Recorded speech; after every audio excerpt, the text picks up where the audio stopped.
नमस्कार। खुद को कभी किसी से कम मत समझो। हमारी कंपनी क्या लूटती है, क्या सुविधा है, ये हम कभी समझते ही नहीं है। आज देखो, वो किसी और की जैसी शख्सियत चाहता है, वो किसी और की जिंदगी जीना चाहता है। हर किसी की जिंदगी की एक अलग ही विशेषता होती है, बस समझाइश की और अपने स्वामित्व की गारंटी की जरूरत होती है। जिस दिन आप अपने स्वामित्व को समझ जाएंगे, उस दिन से आपके डिवाइस से किसी और के जैसा बन जाएगा, या किसी और का जीवन का जो जिद है वो हमेशा के लिए खत्म हो जाएगा और आप अपने जीवन को अच्छे से जी पाएंगे। तो आइए जानते हैं इस बात को एक कहानी के माध्यम से, जो हम अपने से बचाते हैं और हमारी असलियत है कि हम जैसे हैं वैसे ही अच्छे हैं।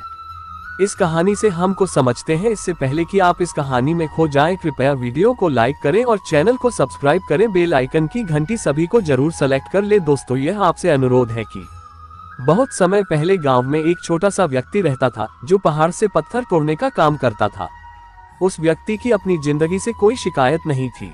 पूरी मेहनत और लगन से कठिन काम करता है और शाम को काम खत्म करने के बाद जो भी पैसा कमाता है उसे लेकर अपने घर जाता है और अपने परिवार वालों के साथ कुछ समय तक उद्यम करता है और फिर चैन से सो जाता है। ऐसा करते हुए उन्हें कई साल बीत गए। हर दिन की तरह वह अपना काम खत्म करके घर वापस जा रहा था। रास्ते में चलते चलते उसके मन में एक मकसद आया कि ये भी कोई जिंदगी है। मैं सुबह से शाम तक पत्थर तोड़ने का काम करता हूँ और शाम को मुझे तुरंत पैसे मिलते हैं, जिससे मुश्किल हो जाती है मेरे और मेरे परिवार का गुजारा हो जाता है। आज मुझे कहीं से कुछ ऐसी शक्ति मिल जाए जिससे मैं जो चाहूँ वो पूरा हो जाए। वह घर गया, खाना खाया, परंतु उसका ध्यान किसी की ओर नहीं था। उसके दिमाग में बस एक ही प्रोविजन था कि काश मुझे कोई ऐसी अलौकिक शक्ति मिल जाए जिससे मैं जो चाहूं उसे हासिल कर सकूं। वह ये बात चुपचाप सो गया। फिर नींद आने के बाद उसे एक सपना आया। सपने में उसने देखा कि वह रोज अपना काम खत्म करके घर लौट रही थी।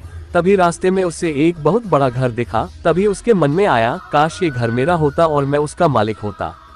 और उनकी इतनी ही झलक ही वह उस घर का मालिक बन गई। ऐसा यकीन ही नहीं हो रहा था कि उसने जो सोचा था वह पूरा हो गया था, लेकिन उसकी खुशी देर तक नहीं टिक पाई। अचानक एक किनारे से पता चला। उसने देखा कि उसके घर के बाहर एक रैली निकल रही है, जिसमें बीच बीच में एक राजनेता है।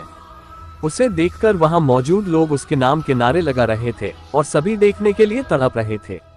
तब ये पता चला कि मैं कितना छोटा हूँ, मेरा तो कोई अनुभव ही नहीं है इस राजनेता के बारे में।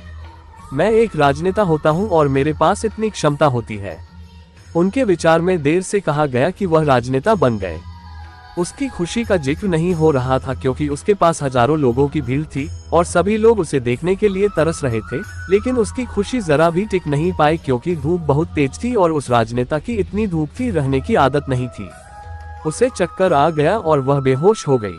फिर उसे एहसास हुआ कि ये राजनेता सबसे ज्यादा लेटर नहीं है, ये जो सूरज है ये सबसे लेटर है। उसके मन में आया कि काश मैं सूरज होता, मेरे आगे कोई टिक नहीं पाता। हाल ही में एक टिप्पणीकार की थी और वह सूरज बन गया। वो खुशी से पागल हो गया। पूरी दुनिया को यही खो रहा था। दुनिया में ऐसा कोई इंसान नहीं था जो उसकी रोशनी को रोके रखता हो। लेकिन उसकी यह खुशी भी टिक नहीं पाई, क्योंकि कुछ ही समय बाद आकाश में काले बादल आ गए और खाकी को रोक दिया गया। फिर से पता चला कि कोई भी मेरी ख्वाहिश को भी रोक सकता है। उसके मन में ये प्रार्थना आई कि काश में बादल होता है, और वह बादल बन गया। ऐसा लग रहा था कि वह आकाश में उड़ रही है और वह जहां भी ठहर सकती है। लेकिन कुछ देर बाद एक हवा का झोंका आया जो उसे उड़ा ले गया। उसे एहसास हुआ कि बादल सूरज की रोशनी को रोक सकता है, लेकिन हवा को नहीं, क्योंकि यह हवा उसे बहा कर ले गई। फिर उसके मन में आया कि काश में हवा हो गई, और वह हवा बन गई। हवा बनने के बाद उसने अपने अंदर एक अलग सी ऊर्जा का एहसास किया और सोचा कि मैं चाहती हूँ उसे उड़ा कर ले जाऊं।